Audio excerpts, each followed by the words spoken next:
Entonces, buenas noches. Profesor, Bien, dime. disculpe. Bueno, hizo falta Luis Eduardo Lancheros. Pero no está presente. Cuando esté presente lo incluyo. No, él estuvo ayer. Ah, bueno, listo, profe. Por eso, si Pues él se le viene presentó un mañana, yo inconveniente. lo ingreso a la lista mañana, no hay inconveniente con eso. Listo, profe. Listo, gracias. Bueno, hay un foro en el aula virtual, me imagino que ya lo vieron. También está el foro de la sesión de ayer. Bueno, ¿dónde quedamos anoche?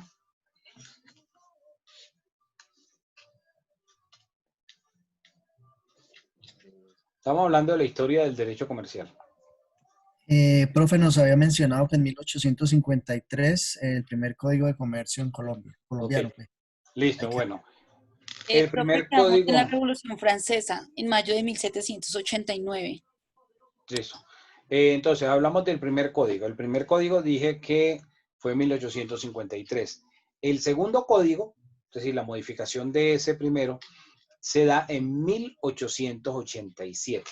Voy a ir escribiendo aquí en el chat las fechas.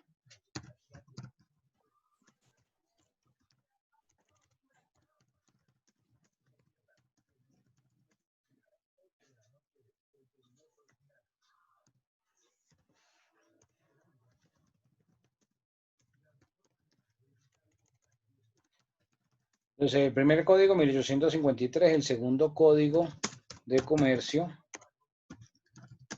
en 1887. Y el último, que es el actual,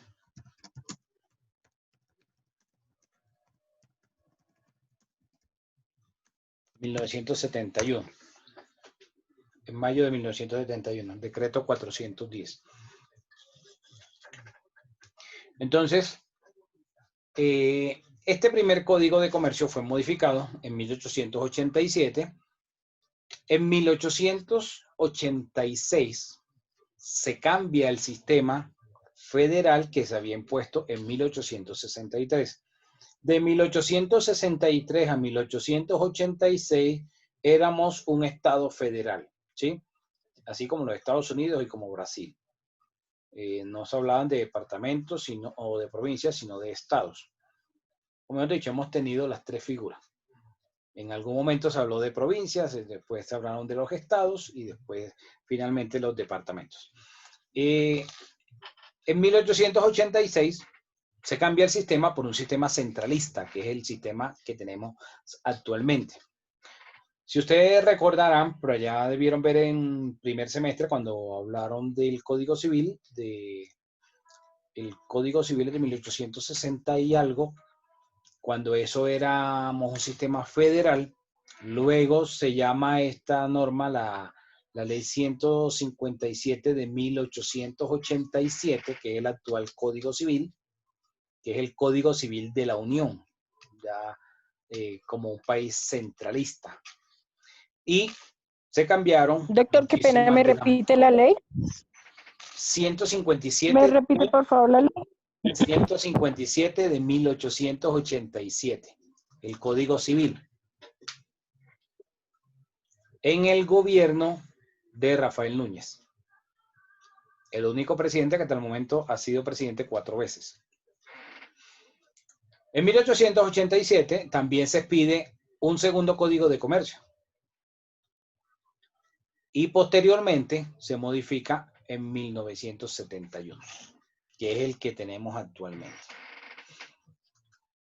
Ahora, me devuelvo un poco en el tiempo. Recuerdan que hablamos que en la Edad Media fue la época en la cual empezó la regulación del derecho comercial. Entonces, cuando empezó la regulación del derecho comercial, existían en Europa la jurisdicción consular. Y la jurisdicción consular era como decir los tribunales mercantiles, los jueces que dirimían esas diferencias o esos pleitos entre las personas que ejercían el comercio. Y también existía la corporación de mercaderes. Y la corporación de mercaderes eran esas entidades donde se llevaba el registro de las personas que, ejercían la actividad del comercio. ¿Ok? Entonces, dentro de estas personas que ejercían la actividad del comercio y los establecimientos, eran registrados ante esta corporación de mercaderes, que podríamos decir que sería algo así como lo que hace, las funciones que hace la Cámara de Comercio de llevar el registro mercantil. Las cámaras de comercio hoy llevan la función del registro mercantil, es decir, de saber cuántos comerciantes hay en esa zona que comprenda la jurisdicción de la respectiva Cámara de Comercio y cuántos establecimientos de comercio hay. Brandon Parra dice que Uribe va para Sein. La respuesta es no. Acuérdate que Uribe gobernó del 2002 al 2010, nada más 2 periodos. Que el actual presidente sea del partido de él, eso es otra película. Pero oficialmente 4 veces. Claro, en esa época de Rafael Núñez los periodos no eran de 4 años, eran de 2, de 3 años. Después de Rafael Núñez vino la guerra de los 1000 días. Entonces, esta corporación de mercaderes podríamos decir que sería algo similar a la función que hacen las cámaras de comercio hoy. Y esta jurisdicción consular serían los jueces que resolvían esos conflictos entre las personas que ejercían esa actividad de comercio. Ahora, ¿hasta aquí hay alguna pregunta? Porque voy a pasar a hablar de las teorías subjetivas y la teoría objetiva del derecho comercial.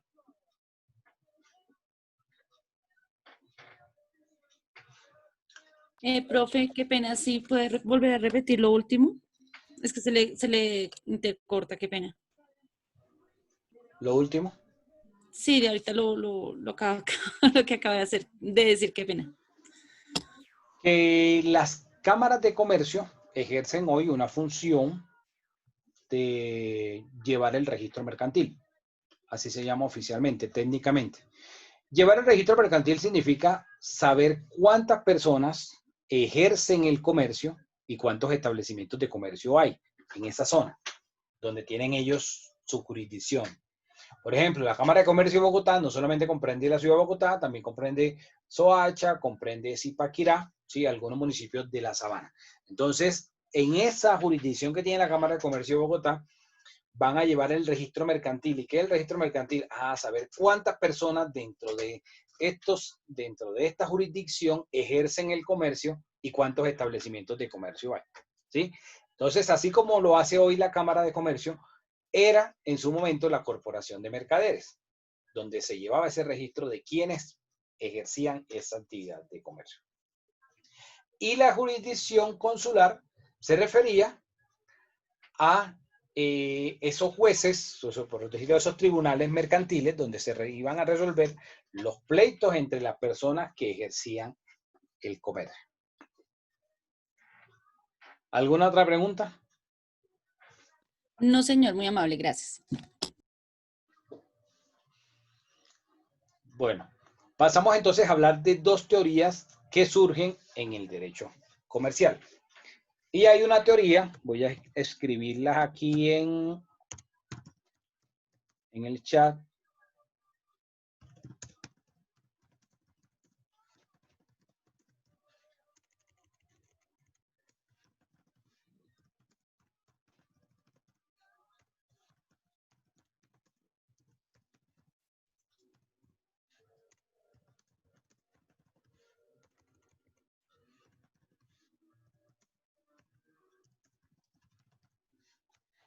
La teoría subjetiva y la teoría objetiva. La teoría subjetiva se refiere a la calidad del sujeto, de esa persona que ejerce la actividad del comercio.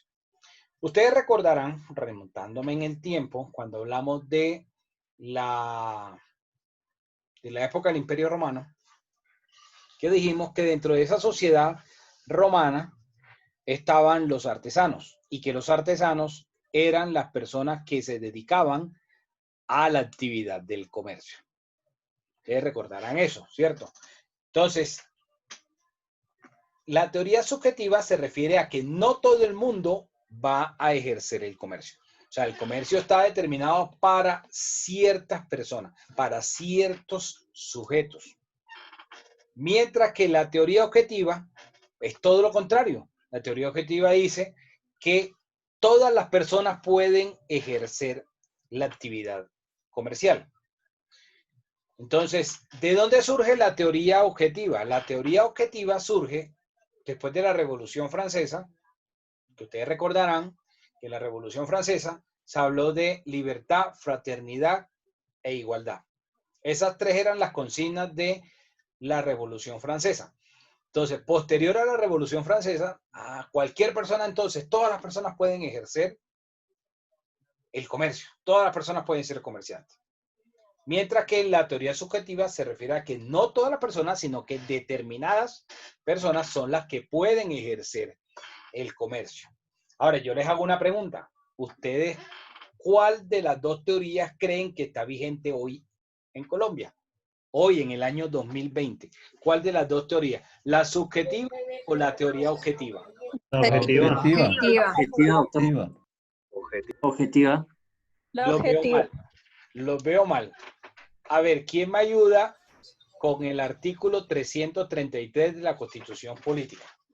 Subjetiva, porque tiene que estar inscrito en Hoy aplica la teoría subjetiva, porque cuando vamos al Código de Comercio y miramos el artículo 10 y nos define quiénes son los comerciantes, nos dice que comerciante, la ley considera que es un comerciante toda persona que ejerce de forma profesional una actividad que la ley considera mercantil. O sea, significa que el que llega a ser comerciante no es por desparche, no es porque no tenga más nada que hacer. O sea, es porque es un verdadero profesional en esas actividades que la ley considera como actividades mercantiles o actividades comerciales. Entonces, no significa que todo el mundo sea comerciante. Ahora, que todo el mundo pueda hacer actos de comercio, eso es otra película. Pero miremos el artículo 333 de la Constitución Política, donde nos habla de la libertad de empresa. ¿Quién me ayuda leyendo el artículo 333, por favor? Yo, doctor. La actividad económica y la iniciativa privada son libres dentro de los límites del bien común. Para su ejercicio nadie podrá exigir permisos previos ni requisitos sin autorización de la ley. La libre competencia económica es un derecho de todos que supone responsabilidades. La empresa, como base de desarrollo, tiene una función social que implica obligaciones.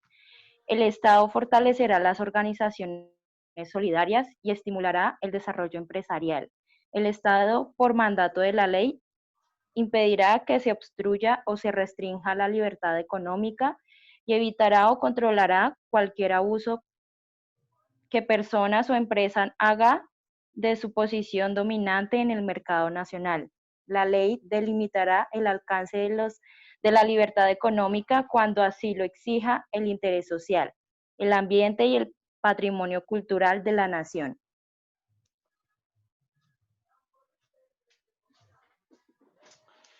Ok, gracias. Entonces, si nosotros miramos, la Constitución dice que cualquier persona va a poder ejercer, ¿cierto?, una actividad de comercio, va a poder ser comerciante. Pero si vamos a la norma, al Código de Comercio, sí, cualquiera puede ser comerciante, pero son comerciantes quienes ejercen de manera profesional esa actividad. ¿Qué significa? No significa que el comercio en Colombia sea solamente permitido para determinados grupos familiares, o entonces las personas que vienen del apellido Ardila o del apellido Santo Domingo o del apellido Char o de X apellidos, entonces son los que pueden ejercer el comercio. No. Ahí el artículo 333 dice que hay una completa libertad, o sea, que cualquiera puede hacerlo, pero no todos van a ser comerciantes, no todos van a considerarse que son sujetos que ejercen el comercio. ¿Hasta acá hay alguna duda? No, doctor. Continúo. Entonces, la actividad que ejerce el comerciante es vital para cualquier economía, ¿sí? Para cualquier gobernante, independientemente de la posición política o de la ideología. Ahora, si ustedes analizaran, nos fuéramos digamos, a los términos económicos, habrían dos posiciones contradictorias o digamos, dos extremos. Uno, el que representa el señor Smith del concepto de la economía clásica, en el cual el Estado no participa, los medios de producción están exclusivamente en los particulares y el mercado se autorregula, ¿sí? Ese es un extremo. Y el otro extremo, marxista, sí, en el cual se amparan las corrientes socialistas y comunistas, que podría ser que el Estado es el que tiene el control sobre los medios de producción. Eso serían, digamos, las dos posiciones en los extremos. Pero hoy en día, ningún país está en ninguno de los dos extremos. Ahora, ustedes pueden decirme, bueno, en China gobierna el Partido Comunista. Sí, pero váyanse a la parte económica, a la parte del comercio de China. China es capitalista. O sea, su modelo de negocio no tiene nada que ver con el tal comunismo ni socialismo. Más capitalista no puede ser China. ¿Sí? Que gobiernen unos fulanos que el partido se llama Partido Comunista Chino. Pero de ahí a que las prácticas que hacen de su economía estén bajo esos principios, eso es completamente diferente. Lo mismo sucedió con Rusia.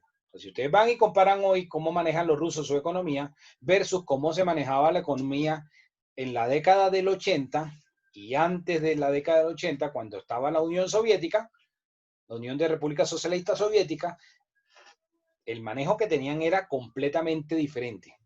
Es más, vayámonos aquí en el vecindario, si nos vamos a Cuba. En Cuba, donde los hoteles, por ejemplo, los hoteles son del ejército cubano. No es que hayan cadenas hoteleras, aunque Varadero, no en La Habana, sino Varadero, hay algunas franquicias de extranjeros, ¿sí?, que se ha permitido, pero los hoteles y la infraestructura turística en Cuba la maneja el Estado. Pero en los últimos años de gobierno, antes de que saliera Raúl Castro, Raúlito empezó a hacer una pequeña apertura. Y montar un negocio allá es un camello. O sea, hay que tener un permiso del Estado. No es como aquí, que aquí cualquiera, por el artículo 333, va y se registra en la Cámara de Comercio que montó un chuzo en tal parte de tal vaina. Siempre y cuando la actividad no esté prohibida por la ley, la persona puede montar la empresa o el establecimiento que quiera. Entonces, en Cuba ha habido cierta apertura. O sea que ya no están en ese extremo de que el Estado tiene que tener controlado todos los medios de producción. Ni tampoco los Estados Unidos están en el otro extremo de que solamente los particulares son los que manejan la economía. Voy a ponerles un ejemplo. Hacia el año 2007, 2008, cuando sucedió lo de Wall Street, que Lehman Brothers y los otros bancas de inversión tuvieron problemas de la bolsa, ¿qué hizo el gobierno en su momento? Intervino en la economía, ¿sí? Estableció unos controles y unas reglas. O sea, no es que automáticamente ellos mismos, los particulares, corrigieron el rumbo, no. Participó el gobierno puntualmente, corrigió y siguió marchando el tema. O sea, Wall Street no se acabó, por más que hubiese una intervención del gobierno en ese momento, del Estado.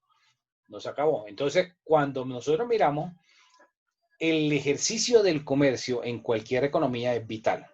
Ahora, llevémoslo a lo que pasa hoy, la realidad que vivimos hoy.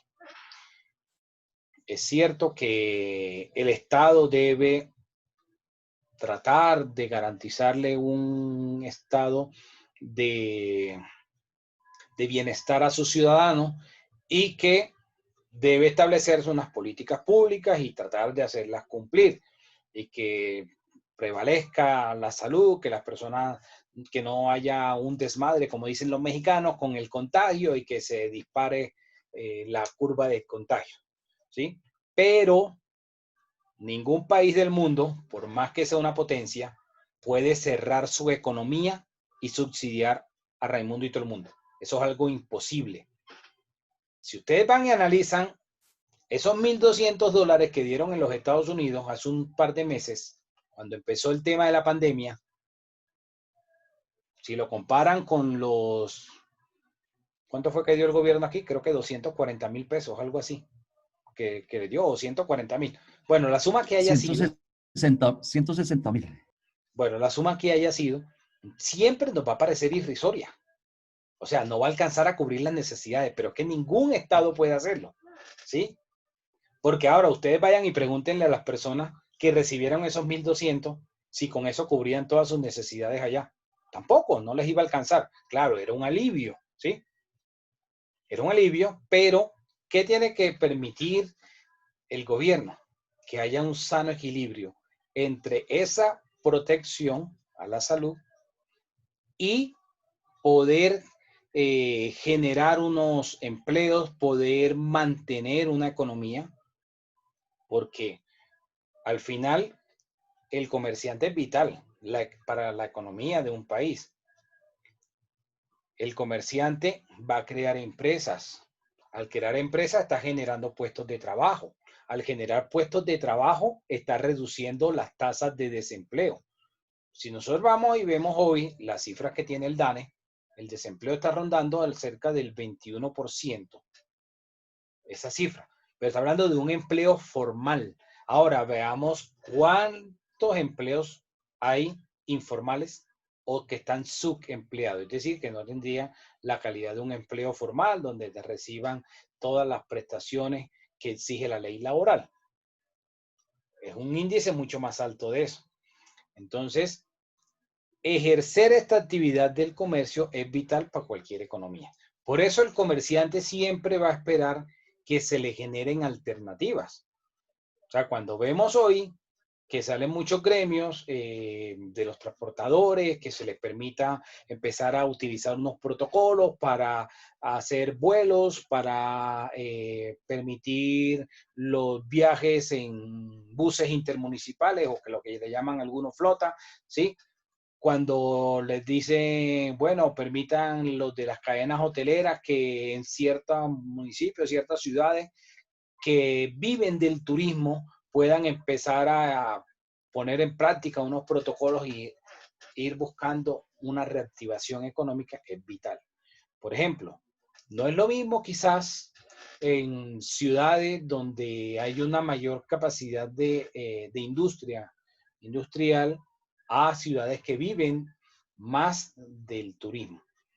Es vital, por ejemplo, para los sanandresanos hacer una apertura de los vuelos hacia San Andrés. Viven especialmente del turismo. En Cartagena también. Y así en muchos sitios del país donde digamos, lo que más genera empleo, lo que más genera ingresos para la población, son ciertas actividades que realizan los particulares y que hacen estas personas que se dedican a ejercer una actividad del comercio. Entonces, por eso, dentro de esas actividades que ejerce el comerciante, es importante ver el rol que cumple un comerciante, el rol que cumplen las personas que se dedican de forma profesional a crear empresa.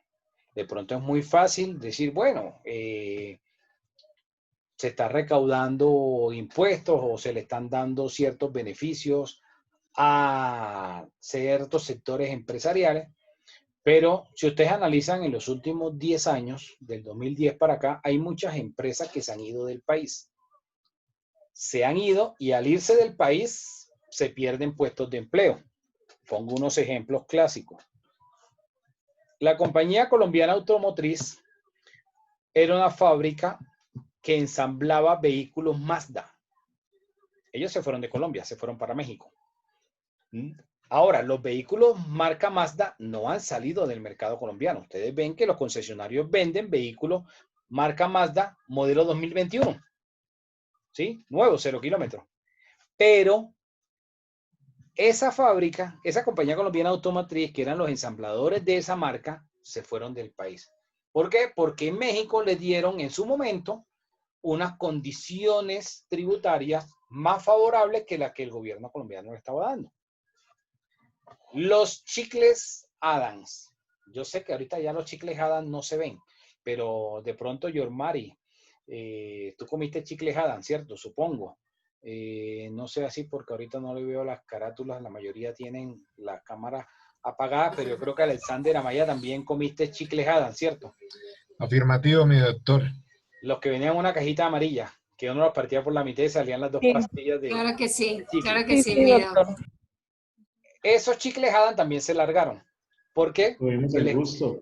Les cambiaron las reglas de juego. No les dieron ciertos beneficios, entonces se van para otro lado donde les dan... Y laboratorios, los laboratorios de medicamentos que fabricaban el Doles, ¿cómo se llamaban esos laboratorios? no, pero Doles es de Tecnoquímicas. Tecnoquímicas todavía está acá porque Tecnoquímicas es del grupo que son los mismos dueños de Doria. Creo que son los mismos dueños de Doria, es un grupo empresarial. Pero muchos así, comerciantes, se van. Y entonces por eso toca empezar a mirar cómo los gobiernos realizan, digamos, ciertas exenciones para ser llamativo y para que llegue y se genere una inversión. Ahora, cuando se hacen esas, por ejemplo, ese tipo de inversiones que hacen, hay algunos que le llaman capitales golondrina, y el capital golondrina es que llegue, se haga la inversión y en tanto tiempo saque el dinero que invirtió del país. Y hay unos controles para evitar que ocurra ese tipo de figuras, ¿sí? De que debe estar la inversión mínimo tantos años para mantenerle unas condiciones tributarias que le llamen la atención. Eso sucede en todos lados. Eso no tiene nada que ver con el partido político que gobierne un país. Esas son políticas que deben implementarse porque si no, no va a llegar nadie a invertirle. ¿Sí? Entonces, ese tipo de situaciones las aprovecha el comerciante. Ahora, el comerciante tiene que jugar con dos variables. Y esas dos variables que va a tener el comerciante, que las vamos a desarrollar mucho más ampliamente más adelante, pero voy a mencionar algo en este momento, son competir con dos situaciones. Uno, con precios y dos, con calidad. Un comerciante compite con un buen producto a un bajo costo. A ustedes de pronto pensarán, bueno, y entonces los chinos, porque los chinos compiten solo con el precio, porque la gente sabe que la calidad de los productos chinos no es igual a la calidad de los productos nacionales. Eso es cierto, ¿sí? Pero resulta que los productos chinos de mala calidad que tenemos aquí es culpa de los mismos comerciantes de nosotros. Porque cuando ustedes van a la China, entonces los chinos le van a decir que tienen 3 calidades, por poner un ejemplo. La calidad A, la B y la C. La calidad A es la mejor calidad, la más costosa, y la C, la más económica. Entonces adivinen el comerciante cuál calidad va a traer para acá. Pues va a traer la más barata, ¿sí? Porque tiene que darle un margen de utilidad para que pueda valer la pena. Entonces cuando ustedes comparan un par de zapatillas que me vendan en la décima por no sé en cuánto puedan venderla, 30,000, 40,000 pesos, ¿sí? Unas zapatillas deportivas, versus cuánto pueden costar en un almacén unas zapatillas de fabricación nacional, que va a ser mucho más costoso. Pero muchas veces la gente no analiza, y ahí es donde el comerciante debe ser astuto, es, bueno, si compras un producto de mayor valor, pero de mejor calidad, al final terminas teniendo mayor ahorro. Vayan y compren ustedes una zapatilla china, de las que valgan 30 o 40,000 pesos ahí en la décima, y compren unas zapatillas nacionales que no les va a bajar de 100,000 pesos. ¿Cuánto tiempo les va a durar la china? A lo mucho 6 meses, mientras que la nacional le va a durar más de un año, ¿sí? Entonces, termina siendo Más económico, ¿cuál? El producto de mayor calidad. A veces el comerciante no sabe vender esa idea. A veces el comerciante no sabe vender esa idea, porque a veces, muchas veces, la mayoría de las veces la gente se basa en el precio inicialmente, el precio fundamental, pero muy pocas personas hacen ese ejercicio de comparar precio versus calidad. Si ustedes compran unos zapatos de origen chino versus unos zapatos nacionales que sean de una calidad superior, pues los zapatos nacionales van a costar más, pero van a durarle más tiempo, ¿sí? Entonces termina siendo en el largo plazo un ahorro. No es lo mismo estar comprando cada 3 o 6 meses un par de zapatos chinos que comprar un par de zapatos nacionales que le pueda durar un año, año y medio, 2 años, dependiendo del uso que les dé, ¿sí? Entonces ese tipo de cosas, dime, Orlando. Digamos en la calidad de los zapatos en Vélez. Ajá, claro. Bossi Esa también. calidad es, ajá. Yo lo he hecho, o sea, yo lo vengo practicando hace muchos años, porque analicé ese tipo de cosas. Bueno, cuando uno va a comprar, se fija en el precio es fundamental, pero hay que mirar cuánto tiempo Doctor. le va a durar y cuánto, Oiga, cuánto doctor, uno comprando. Dime, María Eugenia. pero es que ahora la calidad la han desmejorado terriblemente en todos los artículos. Y uno analiza y compra y analiza y ve. Por decir algún ejemplo, compro en el tiempo hace 20, 30 años, compraba una olla y la olla le duraba 40 años, 50 años.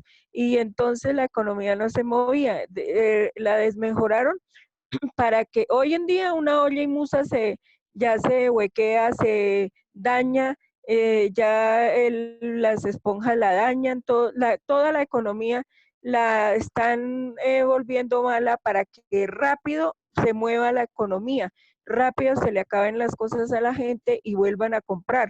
Entonces eso ya se volvió así. Bueno, eso es la obsolescencia programada que le llaman algunos, pero digamos que siempre van a tener un tiempo de duración, ¿sí? Como cierto periodo de tiempo, pero hay algunos productos que por la calidad de los materiales que utilicen van a dañarse o van a tener una duración muchísimo menos a la que debería ser el promedio. Por ejemplo, ¿cuánto tiempo puede durar o qué duración puede tener un bombillo? No sé, para los que tengan vehículos o motos, si ustedes verifican un bombillo de esos, creo que son los LED, que eso que iluminan blanco, que a veces encandilan cuando uno va en carretera, ¿cierto? Esos bombillos LED, vayan y compren un bombillo de esos chinos. Va a costar 30, 40 mil pesos. Y compren el mismo bombillo fabricado en Alemania. Va a costar promedio 100, 120 mil pesos. Pero la duración va a ser diferente. Por lo menos cuando yo se lo compré a la camioneta, a mí me dieron de garantía 1 año. Y para que el vendedor me dé 1 año de garantía significa que esos bombillos van a durar mínimo 2 años. El mismo que me los vendió me dijo, yo te puedo vender los chinos más económicos, pero no te doy sino 2 meses de garantía. ¿Qué conclusión llegué? Si le coloco los chinos, a los 4 o 6 meses me toca volver a cambiarlo. Entonces, si los comparo con el otro producto de fabricación alemana, el mismo producto, va a durar más tiempo, pues termina siendo a la larga un ahorro. A eso es lo que me refiero en la comparación que hago de la calidad del producto. Ahora, va a haber en el mercado una gama de variedades, digamos, para todos los bolsillos, para todos los precios. ¿Cierto, José? Hay un producto, yo quedo asombrado, por ejemplo, estas zapatillas, tenis en bota, estilos de los más bonitos, la marca Fila, que pues tiene buena fama, pero pues personalmente me han durado 4 meses, 6 meses y me han valido 200, 250 mil pesos. O sea, pues costosas y mala calidad, no sé por qué. Diría mi Ya mamá. garantizo Dura, práctica. dura más unos croyón. Lo robaron, mijo, lo robaron. Pero no, pero es que pero siempre en diferentes partes Ese y era, originales supuestamente. El problema es que los compró en el centro. Marca Adme, Depende del Pero país de fabricación. pero malísimo. marca chiviada. No, Hay originales. Los que sí eran Pero que tiene buenísimos que eran mirar es que patica la que tiene, ¿no? los buenos. muchas veces hay que verle el país de fabricación. La mayoría de estas marcas, Nike, Adidas, de estas marcas famosas, reconocidas, están produciendo en el sudeste asiático, no necesariamente en China. Entonces, ustedes van a ver el producto, va a decir Made in Tailandia, Malasia, India. Pero si ustedes comparan un producto, por ejemplo, de la India o de Corea del Sur versus un producto chino, el producto chino va a tener una calidad inferior. Porque los chinos tienen una mentalidad contraria a la de nosotros. Vayan ustedes y consuman café. Si ustedes quieren consumir café colombiano, tienen que comprar el más costoso, el orgánico, el Juan Valdés, el Mesa de los Santos, el Café Quindío, que una libra no va a bajar de 10.000 y va a oscilar entre 10.000 y 25.000 pesos la libra, ¿sí? Dependiendo la calidad de ese café, y ese café sí es nacional. Vayan y consuman otras marcas que la misma libra puede costar promedio 5.000, 6.000, 7.000, como por ejemplo Sello Rojo. La Bastilla, Sello Rojo. La Bastilla, Sello Rojo. Esos cafés, no, el grano no es colombiano, el grano es de Centroamérica. Que vienen y lo empacan aquí, eso es otra película. Y es más barato. Entonces, vienen y le ponen los colores, sí, el café es colombiano. No, señores, ese café no es colombiano. Lo mismo el banano. Miren el banano que uno consume acá. Una vez me pasó, vi en los Estados Unidos en un supermercado un banano que decía producto de Colombia. Nunca he visto aquí un banano, digamos, tan llamativo, tan grande y tan bonito así de verlo como el que vi en ese supermercado. ¿Por qué? Porque nosotros tenemos la mentalidad de que lo mejor lo exportamos. Los chinos hacen lo contrario. Lo mejor se queda en casa. Ojalá que la calidad del metro, cuando lo construyan, del metro Bogotá, no sea tan de mala calidad. Ojalá. Pero algo que tiene la cultura de ellos, de los chinos, es que la mejor calidad se queda allá, no la exportan. Miren cuánto puede durar un vehículo chino. Las piezas de un vehículo chino. No duran nada. Miren los vehículos que se ensamblan en Colombia. Tienen una duración mayor. Entonces, eso a nivel... Así ya volvieron ¿Cómo? Así ya volvieron la mente del colombiano. Lo peor es para el colombiano. Así es la comida de la gente en el campo. El que llega de Bogotá, los que llegan le matan la gallina y le dan las presas, y a los de la casa les dan los fines y las paticas y la cabeza. Después, así es la mentalidad del colombiano, lo peor para los de la casa y lo mejor para el que llega de visita. Yo diría que no, la mentalidad esa no es solo del colombiano, esa mentalidad del latino en general. Porque si analizamos en todos los países de Latinoamérica pasa lo mismo. O sea, lo mejor se va para afuera, lo exportamos. Mire, por poner un ejemplo, hablando del deporte. Cuando hay una promesa deportiva, sea una persona que se le vea que puede tener un buen futuro en el fútbol, lo van a dejar en un equipo de la Liga Colombiana. De una vez están pensando venderlo para Europa, para cualquier equipo de fútbol de Europa. O mínimo Argentina. Mínimo. O sea, la mentalidad es así de toda Latinoamérica, ¿sí? Porque están los intereses ahí del comerciante. Por ejemplo, ¿qué va a interesarle al dueño de los derechos deportivos, del pase del jugador de fútbol? Venderlo al equipo que más le pague. Creo que ahorita me pareció esta semana a escuchar que que Duván Zapata parece que van a pagar 80 millones 80, euros. sí. 80 millones de euros. De esos 80, ustedes han preguntado cuánto le llega realmente a Duván Zapata. Le llegaría, pues. No le va a llegar a 10%. Zapata. No, tampoco. El 10%. Póngale por ahí el 40%, 50%, quizás. Igual sigue siendo muchísima plata. Sigue siendo muchísima plata si lo comparamos con lo que podría ganarse un equipo de la Liga Colombiana. Pero, si ustedes van a mirar siempre, el comerciante va a querer ganar. O sea, va a estar en la mentalidad. Y eso no está mal. Eso no está mal. Ahora, tampoco hay restricciones ni hay límites para la ganancia que tenga el comerciante. No hay límite. Bueno, frente al tema de la teoría subjetiva y de la teoría objetiva, ¿hay alguna pregunta?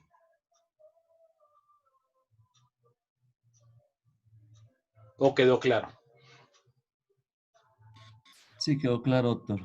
En el Claro, foro de doctor hoy, Maris. en el foro de la sesión de hoy, van a responder sobre la teoría subjetiva, la teoría objetiva, van a contestar qué entendieron de la jurisdicción consular y qué entendieron de la corporación de mercaderes. ¿Ok? Mañana vamos a seguir estudiando del derecho comercial, la relación que tiene el derecho comercial con otras áreas del derecho.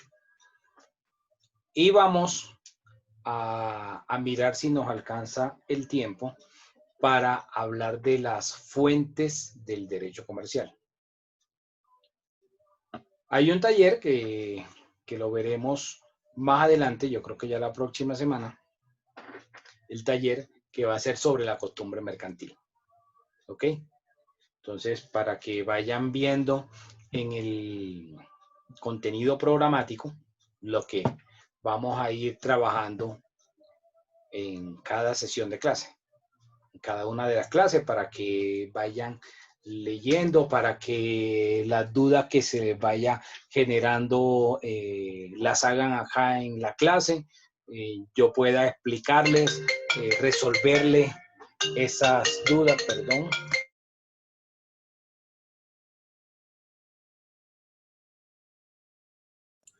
Compañeros, una pregunta. El doctor habló de que entendimos de la jurisdicción consular y las teorías, y otra pregunta más. ¿Me ayudan? Están en el foro. Sí, dice La que corporación de mercaderes. la corporación mercader y la consular. En el foro están las dos preguntas, compañera. Ah, perfecto. Muchísimas gracias, doctor. Muchísimas gracias, doctora.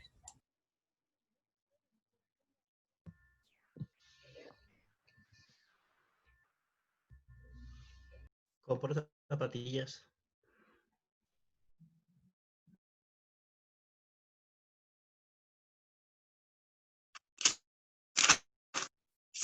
Zapatillas chinas. Diego vende a 1000. Chinas, aquí Chile, aquí no.